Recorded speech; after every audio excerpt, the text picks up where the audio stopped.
Olá, concurseira, olá, concurseiro, vamos dar sequência aos nossos temas de estudo. Este é o nosso encontro de número 20, estamos aí no último quinto do curso, né? Na aula passada, a gente analisou este 42, 43 e 44, mas a gente analisou tais dispositivos numa tabela, né? Eu transportei aquela realidade para esta tabela. Racismo, tortura, tráfico, terrorismo, hediondos e ações armadas. Quando são inafiançáveis, quando são imprescritíveis, quando são insuscetíveis de graça ou anistia e quando são sujeitos à pena de reclusão. Tá? Eu disse que bateria, né, o dispositivo nesta aula a título de revisão, então vamos fazer. Veja, todos aí são inafiançáveis. Você confere? Prática de racismo constitui crime inafiançável. Tá? Tortura, tráfico, terrorismo e hediondos são inafiançáveis. Também estas ações de grupos armados aí são inafiançáveis. Então, opa, valeu, bateu. Depois, racismo. O racismo é, além de inafiançável, imprescritível e sujeito à pena de reclusão. E aí? Isso confere? Racismo, imprescritível e sujeito à pena de reclusão. Valeu. Os demais, ali, né, a tortura, o tráfico, o terrorismo e os hediondos, eles eram, além de inafiançáveis, insuscetíveis de graça ou anistia. Insuscetíveis de graça ou anistia. Valeu. Acabou. 44 fala sobre as ações de grupos armados, civis ou militares contra a ordem constitucional e Estado democrático e diz, né, aqui que ele é imprescritível. Então, bateu conforme a tabela. Última linha aí, estas ações são imprescritíveis. Ações são imprescritíveis, tá? Legal, show de bola. Apenas lembre que no 43, aquele que fala da tortura, tráfico, terrorismo, hediondos, coisa e tal, a gente pune os mandantes, os executores e os que, podendo evitá-los, se omitirem. Então vai todo mundo pro balaio, né? Quem mandou, quem praticou e quem viu e não fez nada. Só não é punido, evidentemente, o torturado, por exemplo. Ótimo. O que mais que a gente tem aí na Constituição?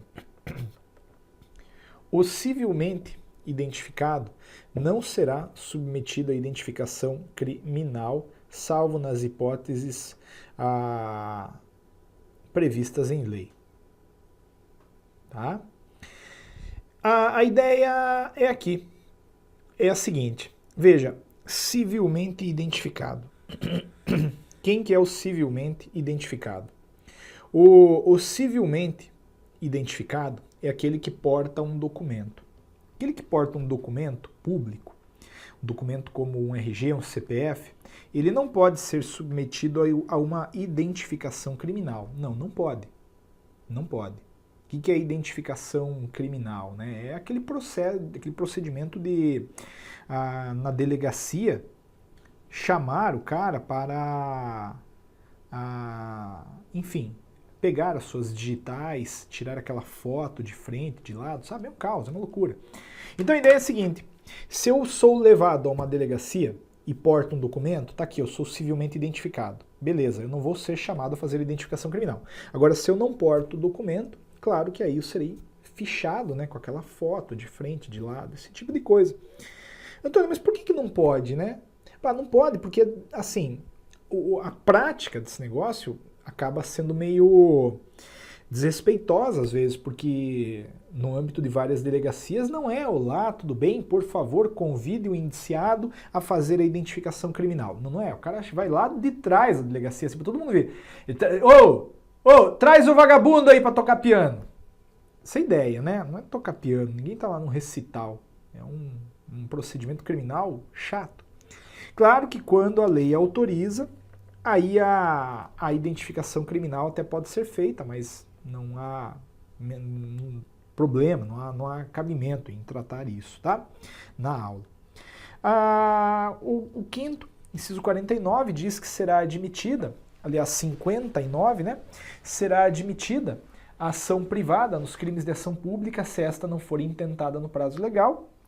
Então temos que lembrar que quem ajuiza uma ação criminal contra um homicida é o Ministério Público.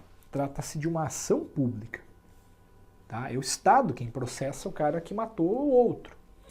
Mas quando o Estado não faz, aí cabe uma ação privada.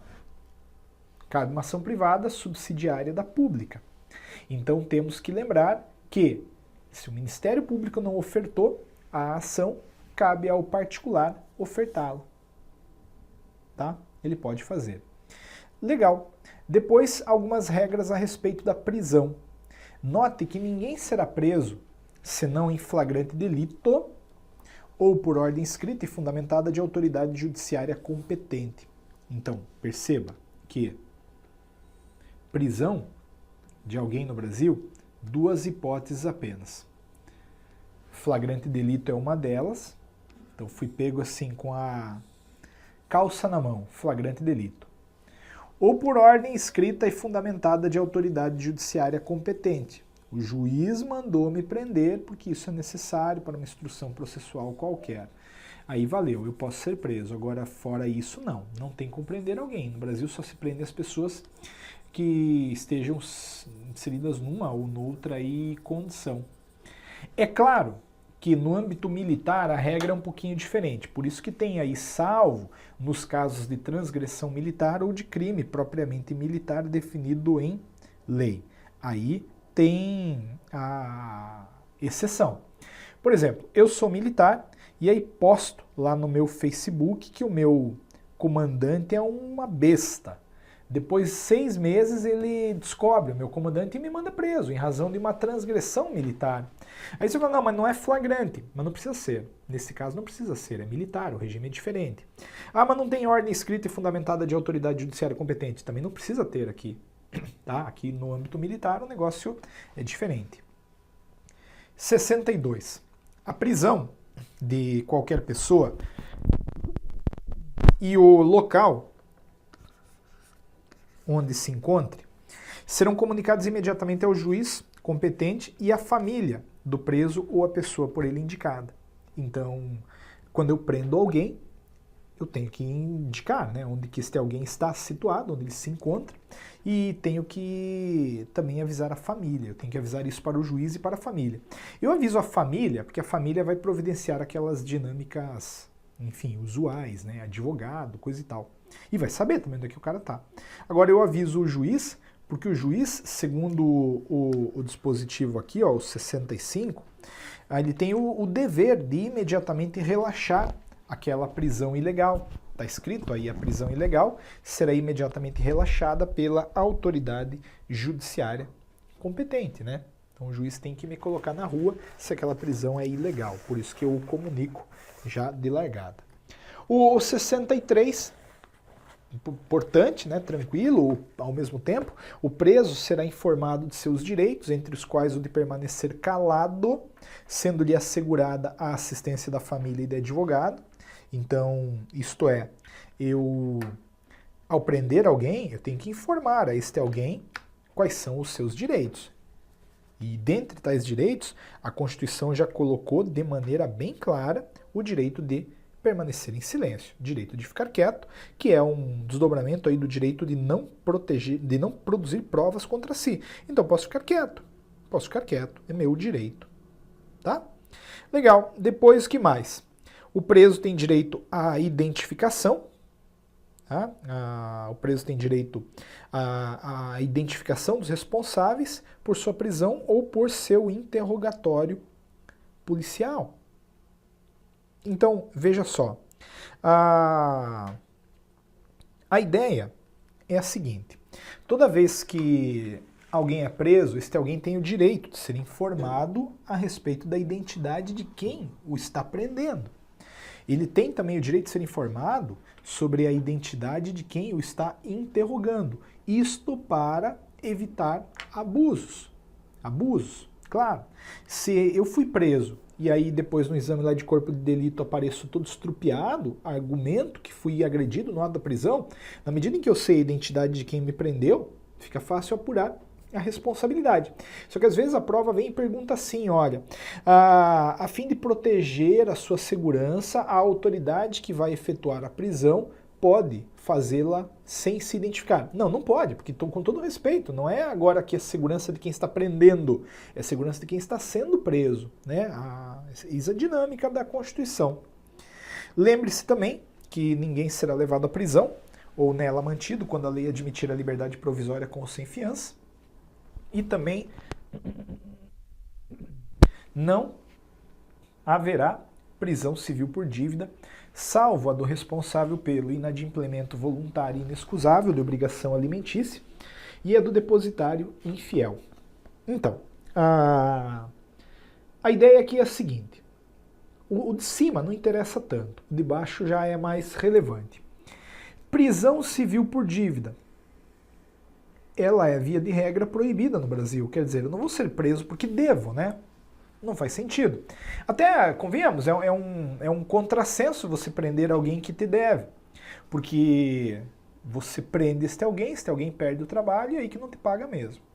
Então, a regra ela é até bem lógica. Agora, é verdade que às vezes você tem que dar uma prensa no cara que deve, para que ele cumpra com a sua obrigação. Esse é o espírito das exceções aqui. Veja, não haverá prisão civil por dívida, salvo a do responsável pelo inadimplemento voluntário e inexcusável de obrigação alimentícia e a do depositário infiel. Então, primeiramente, eu tenho dinheiro, mas não pago de propósito a obrigação alimentícia. Tenho a pensão lá do meu filho, não pago. Tenho, mas não pago. Neste caso, eu posso ser chamado à prisão. E, mais uma vez, a ideia não é me prender, a ideia é dar uma prensa. Né? Mas é claro que, em última instância, eu vou preso. Por exemplo, Antônio, pague. Não pago. Pague. Não pago. Largue mão, pague. Você tem dinheiro. Não paga. Não. Pau! Manda um mandado de prisão para pegar o Antônio. Daí o dinheiro aparece na hora. Então essa é a ideia. Também tem a questão aí do depositário infiel. Quem que é o depositário infiel? É aquele que guarda um bem, tá? Com a promessa de que vai devolvê-lo e no momento oportuno não o faz. É de novo a regra, né? Ou melhor dizendo, é de novo a lógica. Cara, entrega o negócio? Não entrego. Entrega? Não entrega. Pau! Prisão, aí ele entrega. Ele entrega, tá? Só que o que a gente tem hoje no Brasil?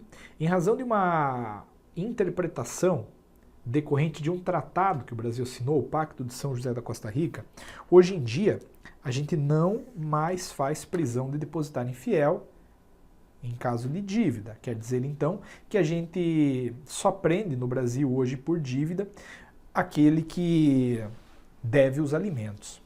Tá? Então, por mais que esteja escrito na Constituição que a gente não, ou melhor, que a gente pode prender o depositário infiel por dívida, está muito pacificado já, súmula vinculante número 25 do Supremo Tribunal Federal, que é ilegal qualquer modalidade de prisão de depositário infiel no Brasil.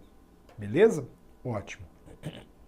Nenhuma pena passará da pessoa do condenado, podendo a obrigação de reparar o dano e a decretação do perdimento de bens ser, nos termos da lei, estendidas aos sucessores e contra eles executados até o limite do valor do patrimônio transferido.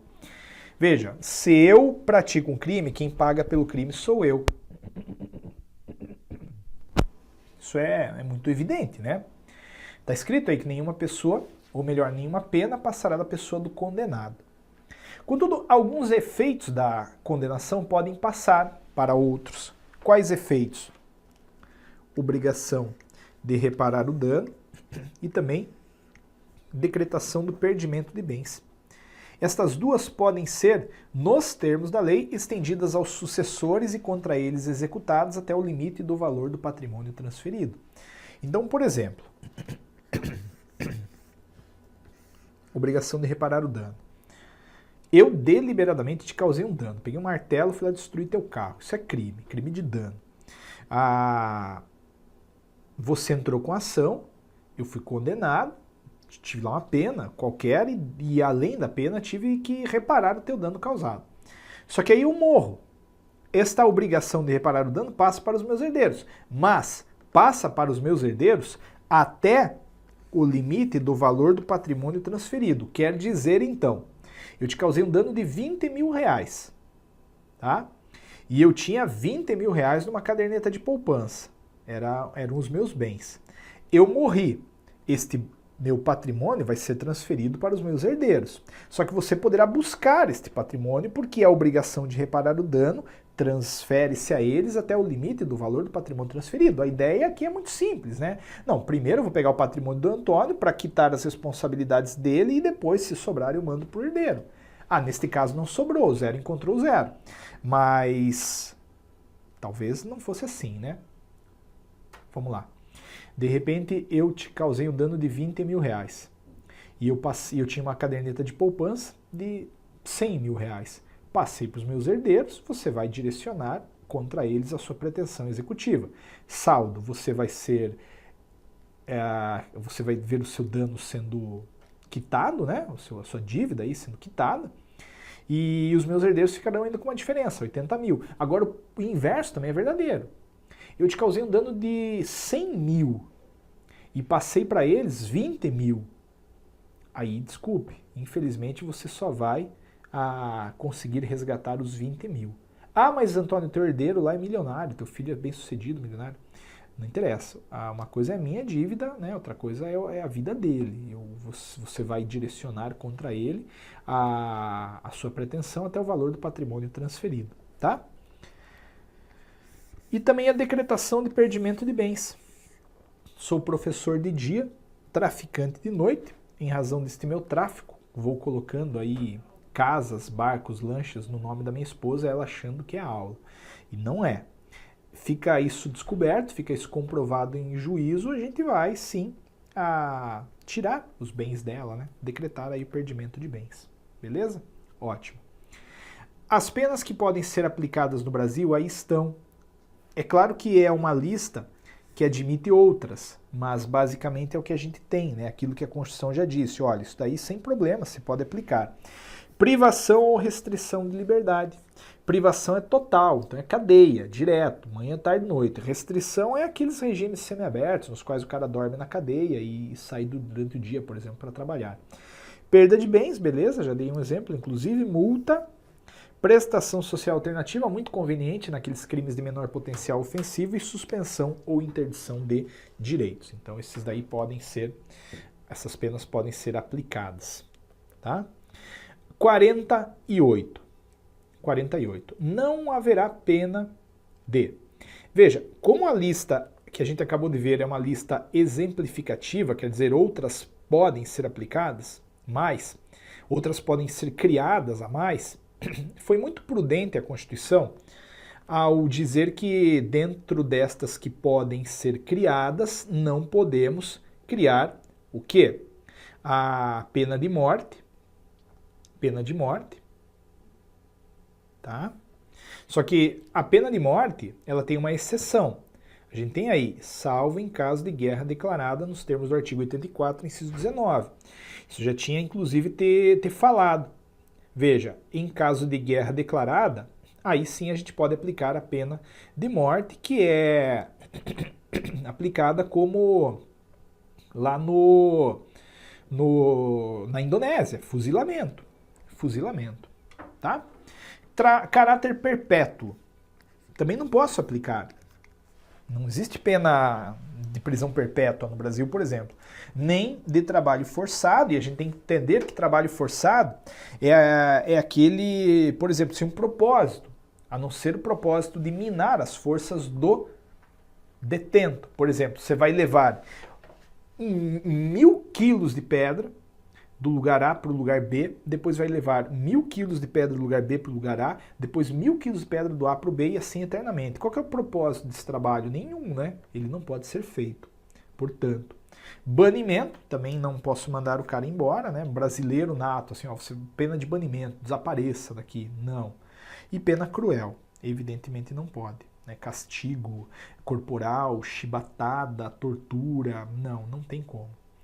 A pena será cumprida em estabelecimentos distintos de acordo com a natureza do delito, idade e sexo do apenado. Veja, natureza do delito. Uma coisa é o preso provisório, outra coisa é o preso condenado. Não tem como mantê-los no mesmo lugar. Eu posso aqui separar. assim como posso separar o preso por dívida e o preso em razão de sentença criminal. Também eu posso separar com base na idade. Idade. Então, menor de idade. Não é nem posso, né? Devo. Primeiro, devo separar com base na idade. Maior de idade fica num lugar, menor de idade fica em outro. E sexo do apenado também. Não vou manter meninos e meninas juntos, né? Pode ser que dê problema. É assegurado aos presos o respeito à integridade física e moral, e as presas, as presidiárias, melhor dizendo, serão asseguradas condições para que possam permanecer com seus filhos durante o período de amamentação. Tá? Tem que ficar, a criança tem que ficar com a mãe tem que ficar com a criança.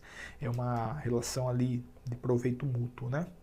Esse daqui eu já analisei contigo lá na aula de nacionalidade. Na aula número 2, eu coloquei que nenhum brasileiro será extraditado, salvo naturalizado, em caso de crime comum, praticado antes da naturalização, ou então de comprovado envolvimento em tráfico ilícito de entorpecentes e drogas afins na forma da lei. Atenção, então, a extradição ela não pode atingir o brasileiro nato. O naturalizado pode ser extraditado em duas hipóteses, apenas que você aí tem. Agora, e o estrangeiro pode ser extraditado? Bom, a regra é, pode. Como regra, a gente pode extraditar o estrangeiro, só que a gente não vai extraditá-lo quando ele praticar aí crime político ou crime de opinião lá fora, quando ele estiver sendo acusado lá fora de ter praticado um crime político ou um crime de opinião. Então uma menina blogueira no Irã tem lá um blog e posta um comentário no blog dizendo que não gosta daquele regime. Pronto, pá, desencadeia-se contra ela uma perseguição maluca, ela foge do país, vem para o Brasil. Ela é estrangeira. Aí o Irã pede a extradição dela. O Brasil fala, não vou mandar, porque crime de opinião, ela opinou e está sendo punida? Desculpe, né? Desculpe. Assistência jurídica integral e gratuita. O Estado prestará assistência jurídica integral e gratuita aos que comprovarem insuficiência de recurso. Então é importante saber que aqueles que não detêm condições no Brasil, eles podem ser amparados aí no judiciário pela isenção de custas, né? Ou então por algum tipo de organização que os ampare, como por exemplo a Defensoria Pública. O Estado prestará assistência jurídica integral e gratuita aos que comprovarem insuficiência de recurso. Também o 75, já estamos quase vencendo esse artigo 5º, diz que o Estado indenizará o condenado por erro judiciário, assim como o que ficar preso além do tempo fixado na sentença. Então a ideia é a seguinte, o Estado tem que me indenizar nestas duas hipóteses. A primeira, muito objetiva, fiquei preso por mais tempo do que mandou a sentença. A sentença me mandou ficar preso 10 anos, eu fiquei 12, tenho direito de indenização.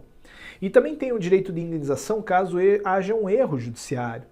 Só que aqui a jurisprudência tem entendido que o erro judiciário é um erro judiciário grave, assim, né? O juiz com o propósito de sacanear alguém foi lá e deliberadamente condenou. Aí é um erro judiciário, o Estado vai indenizar o prejudicado. Esses daqui são os patinhos feios, né? Já estamos, de fato, nos encaminhando para o final da parte de direitos. São gratuitos para os reconhecidamente pobres na forma da lei, o registro civil de nascimento e a certidão de óbito. Então vejam só, os reconhecidamente pobres, os que não têm dinheiro, não pagam registro civil de nascimento e certidão de óbito. É verdade que hoje, por força de uma política muito oportuna, ninguém mais paga, né, primeira via de certidão de nascimento e primeira via de certidão de óbito. Apesar da Constituição falar que esta gratuidade é para os reconhecidamente pobres, ninguém mais paga. Ninguém mais paga porque o que estava acontecendo no caso concreto era o seguinte, né? O cara reconhecidamente pobre, ele chegava lá no cartório e falava, olha, eu não tenho dinheiro, né, para ter a certidão de nascimento do meu filho que nasceu. Aí o cartorário ia lá e falava, mas você é reconhecidamente pobre? Me prove que você é pobre. Mas que sacanagem, provar que é pobre? Como é que você prova que é pobre? Você prova quando você ganha. Agora, quando você não ganha, você não prova, né? Ah, então vamos lá, vamos ver minha casa, minha situação, blá blá. Então era um constrangimento tremendo e aí veio a política pública específica e disse, não, ninguém mais paga, ninguém mais paga. Assim como são gratuitas as ações de habeas corpus e habeas data, e na forma da lei os atos necessários ao exercício da cidadania. Então, HC, IHD e demais atos necessários ao exercício da cidadania, ninguém paga. Ninguém paga. Tá? Daqui a pouco a gente vai começar a ver aí o habeas corpus e o habeas data. Antes, contudo, a gente chega no último direito previsto no artigo 5º, que é o da celeridade processual.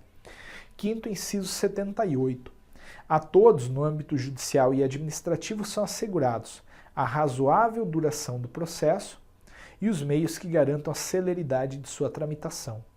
Tá? Então são duas coisas que aí estão protegidas, né, ou asseguradas. Primeira, a razoável duração do processo.